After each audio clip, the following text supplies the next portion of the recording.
అశోక్ నగర్లో నిరుద్యోగుల మెరుపు ధర్నా 10వ పేజీలు వచ్చింది ఆయనకు. ఆంధ్రజ్యోతి ఆయనకు 10వ పేజీలు రాసింది. తీసుకుపోయి 14వ పేజీలు ఇంత రాయిపోయినావు. ఈనాడులో ఉందా? ఈనాడులో వార్తలు ఏ పేపర్లో వార్తలేదు. వెలుగులో అసలే ఉండదు, వాళ్ళ పేపరే కాబట్టి. కనీసం నమస్తే తెలంగాణలో రాసిండా? బీఆర్ఎస్ పేపర్ కదా ఇది. ఇగో రాసిండు, ఎందుకంటే నాకు అవసరం. ఇప్పుడు నిరుద్యోగుల యొక్క సపోర్ట్ నాకు అవసరం కాబట్టి రాసిండు. నిరుద్యోగుల పైన లాఠీ చార్జ్, అశోక్ నగర్లో కాంగ్రెస్ సర్కార్ దమనకాండ.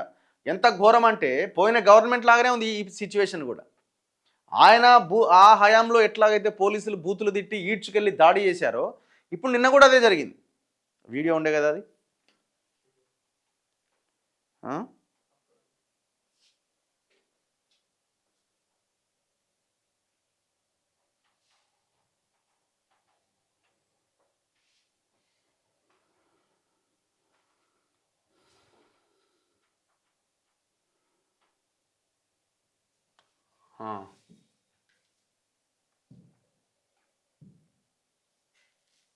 నిన్న పాపం చాలా దారుణం అసలు.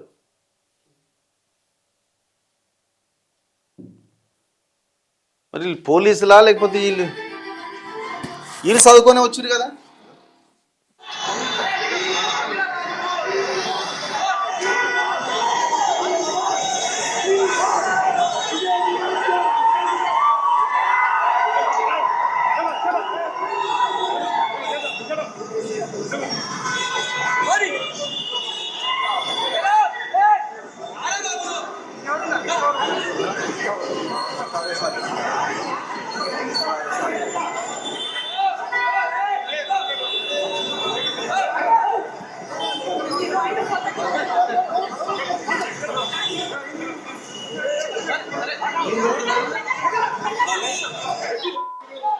చూడు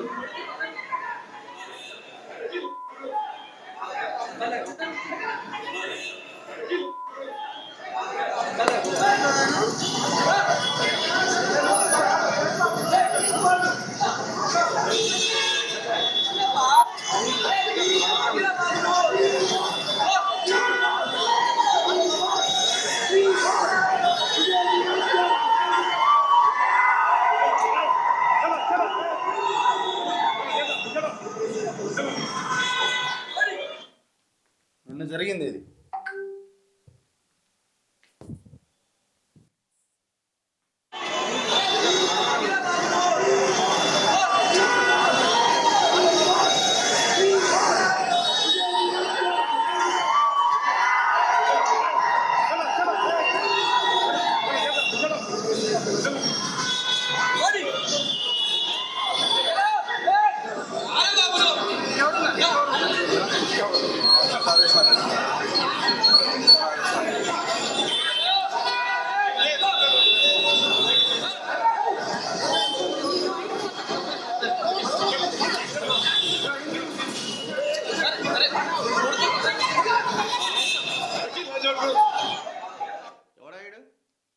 ఏం ఆఫీసర్ అది?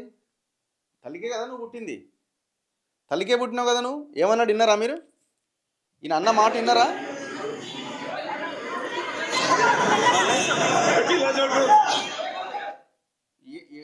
ఏ పోలీస్ స్టేషన్ ఆఫ్ ఈయన?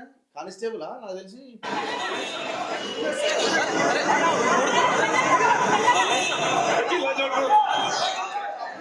మనిషి గాడిద. ఉపయోగించిన పదమేంది? లా కొడుకు అని మాట్లాడుతున్నాడు. పిల్లలు లేరా నీకు? పెద్ద మనిషి అయినావు కదా, గాడిద లెక్క పెరిగినావు. యూజ్ చేసే పదం ఏంది అది? అసలు ఎట్లా వస్తుంది ఒక పోలీస్కి, ఒక అధికారికి? అదే మాట నిన్ను రివర్స్ తిరిగితే తంతే 4 నిన్ను పోయి కేసు పెడతావు. సిగ్గుశరం ఉండాలి కదా కొంచెం ఆ మాట మాట్లాడడానికి. మనుషులైతే కదా మీరు. అసలు ఎట్లా వస్తుంది ఆ పదం? నీ నోటి నుంచి ఎట్లా వస్తుంది? తల్లికే కదా నువ్వు కూడా పుట్టింది.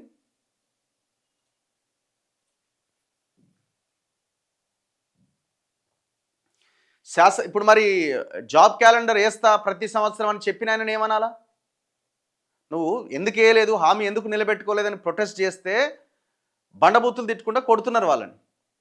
మరి జాబ్ క్యాలెండర్ వేస్తా అని చెప్పి మాట్లాడిన ఆయనని ఈనాడులో, ఇదే ఆంధ్రజ్యోతి పేపర్లో బ్యానర్ ఐటెంలు వేసి యాడ్లు వేసుకొని ఫలానా రోజు ఫలానా నోటిఫికేషన్ ఇస్తామన్న ఇప్పుడున్న కాంగ్రెస్ ప్రభుత్వాన్ని ఏమనాలి వాళ్ళని? మరి నువ్వేమని తిడతావు మరి వాళ్ళని? అందులో నీ కొడుకో నీ కూతురో ఉంటే అట్లనే మెడలు బట్టి నూపుతావా? మనుషులకు గాడిద లెక్క పెరిగినావు. శాసన మండలిలో ఐటీ శాఖ మంత్రి శ్రీధర్ బాబు చేసిన వ్యాఖ్యలు నిరసిస్తూ నిరుద్యోగులు భారీ ధర్నా చేపట్టారు. నిరుద్యోగ అభ్యర్థులందరికీ సర్కారు కొలువు ఇవ్వలేమని, ప్రభుత్వ రంగంలోని ఉపాధి అవకాశాలు అంటే కుదరదని శ్రీధర్ బాబు వ్యాఖ్యానించారు.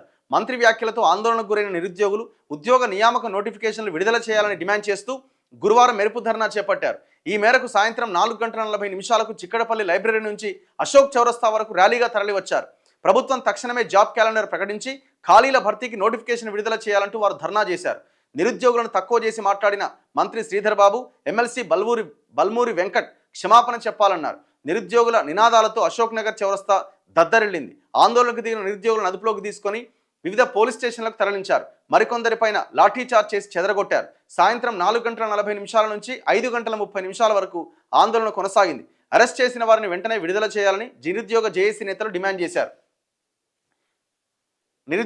ప్రతి నిరుద్యోగికి రేవంత్ రెడ్డి క్షమాపణ చెప్పాలని, శాంతియుతంగా ధర్నా చేస్తున్న నిరుద్యోగులపైన దాడికి బాధ్యులైన పోలీస్ అధికారులపైన చర్యలు తీసుకోవాలని మాజీ మంత్రి హరీష్ రావు డిమాండ్ చేశారు. నిరుద్యోగుల న్యాయపరమైన డిమాండ్లపైన రేవంత్ రెడ్డి కొనసాగిస్తున్న దమనకాండకు పోలీసుల చర్య నిదర్శనమని ఆక్షేపించారు. ఆందోళన చేస్తున్న నిరుద్యోగులను అరెస్ట్ చేయడం దుర్మార్గమని తెలంగాణ జాగృతి కన్వీనర్ కల్వకుంట్ల కవిత గురువారం ఎక్స్లో పేర్కొన్నారు. విషయం ఏంటంటే, ఈ ఖండించటోళ్ళంతా ఒకప్పుడు దుర్మార్గులేనా? అదే వచ్చింది ఇవాళ తెలంగాణకి వచ్చిన దౌర్భాగ్యం ఏంటంటే, అవతలు ఎవడైతే ఖండిస్తున్నాడో కొంతమంది ఉద్యమ నాయకులు వాళ్ళందరినీ పక్కన పెడితే ఈ సోకాళ్ళు పార్టీ లీడర్లు అంతా ఏ పార్టీ లీడర్ని కావచ్చు, వాళ్ళది కూడా అదే పరిస్థితి కదా. వాళ్ళ అధికారంలో ఉన్నప్పుడు తక్షణమే రేవంత్ రెడ్డి ఎవడైతే ఆ బండ బూతులు తిట్టి మెడలు బట్టి నెట్టిండో ఆ పోలీస్ ఆఫీసర్ని సస్పెండ్ చేయాలి. ఇప్పుడు మొత్తం అశోక్ నగర్ అంతా దిగ్బంధిస్తారు. ఏం చేయగలుగుతారా మీరు? ఏం చేయగలుగుతారు మీరు? ప్రభుత్వాలు కూలిపోతాయి. మీరు నిరుద్యోగులతోని, ఉద్యమకారులతోని, తెలంగాణ సమాజంతోని కనుక మీరు పెట్టుకొని మీరు లాఠీ చార్జ్ చేయాలి అనుకుంటే ప్రభుత్వాలు కుప్పగూలిపోతాయి. దేనికి పనికి రాకుండా పోతారు.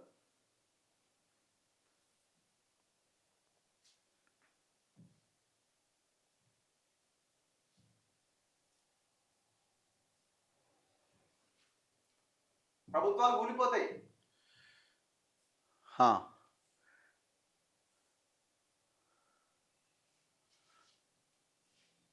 గుడ్ మార్నింగ్ రఘు అన్న గారు.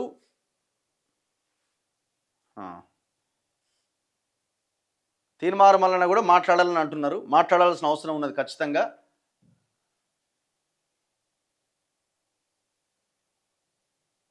ఈ పోలీస్ కుక్క చదువుకొని జాబ్ సంపాదించలేదు. ఈ బూతులు పెట్టొద్దు బ్రదర్. వాళ్ళకి మనకి ఏం తేడా ఉన్నది? ఇప్పుడు ఆయన అదే మాటలు మాట్లాడి మీరు అదే మాటలు మాట్లాడుతున్నారు. వాళ్ళకి మనకి ఏం తేడా ఉన్నది? కాకతీయ యూనివర్సిటీలో డిస్టెన్స్ అప్లై చేసి 3 సంవత్సరాలు అవుతున్నది. సెకండ్ సెమ్ బుక్స్ కూడా ఇవ్వట్లేదు. నో రెస్పాన్స్ ఫ్రమ్ అఫీషియల్ అట.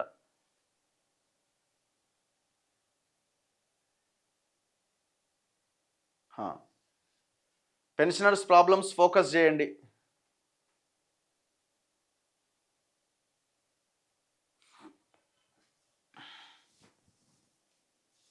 మున్సిపల్ ఎన్నికలు వస్తున్నాయి, యువతకు ఏమైనా చెప్పండి రఘు అన్న. దీని అంతటికీ కారణం ప్రజలే. ఎంత అవగాహన ఉంటే ఓట్లు వేసి మంచి నాయకుని ఎన్నుకోవాలి. అవగాహన లేక ఇంకా చదువుకున్న వాళ్ళే ఓట్లు వేస్తలేరు. అదే కదా సమస్య. Good morning from Houston Texas నుంచి అట. Thank you very much brother Sainath. దొంగలు ఊర్లు పంచుకున్నట్టున్నదట.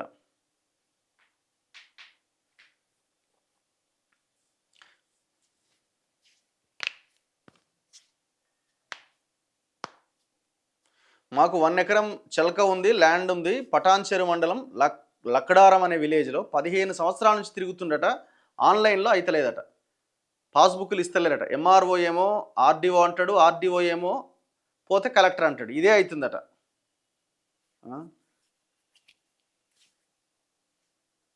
బీజేపీయే కరెక్ట్ 100% అట. వాళ్ళు ఇచ్చిన ఉద్యోగాలేంది? కేంద్రంలో అధికారంలో వాళ్ళు ఇచ్చిన ఉద్యోగాలేంది? అందశ్రీ కొడుక్కి జాబ్ ఇచ్చారంటే మీ అభిప్రాయం ఏంది? ఇప్పుడు ఆయన ఒక గొప్ప వ్యక్తి, ఇవ్వడంలో తప్పేముంది? వాళ్ళకేమైనా 100 ఉద్యోగాలు దోచిపెట్టి ఇచ్చిరా? లేదు కదా. ఆ ఒక్క ఉద్యోగంతో వచ్చే సమస్య ఏమున్నది? నీకు దమ్ముంటే మున్సిపల్ ఎన్నికల్లో కాంగ్రెస్కి ఓటు వేయొద్దని గట్టిగా చెప్పు. ఎవరికి ఓటు ఏమని చెప్పాలా? కాంగ్రెస్కి వేయొద్దంటే బీఆర్ఎస్కి వేయొద్దంటే కాంగ్రెస్. ఇదేనా మన బతుకంతా? లేకపోతే బీజేపీ. ఇక మన బతుకంతా వీడు పోతే వాడు, వాడు పోతే వీడు. ఎప్పుడు మనం కూడా ఒక ఆలోచన చేసి ప్రత్యామ్నాయం దిశగా ఆలోచన చేద్దాం. ఆలోచించండి. మన బతుకులు ఎప్పుడు మారాలా? ఎప్పుడు మారుతాయి? కాంగ్రెస్ వైపు బీఆర్ఎస్ వస్తే, ఈ రెండు వైపు బీజేపీ వస్తే జీవితాలు మారుతాయా? తెలంగాణ మారుతుందా? ఆలోచించండి. ముగ్గురు కలిసే ఉన్నారు ఇక్కడ. 104 employees no salaries from 10 months అట. 10 నెలల నుంచి జీతాలు లేవా?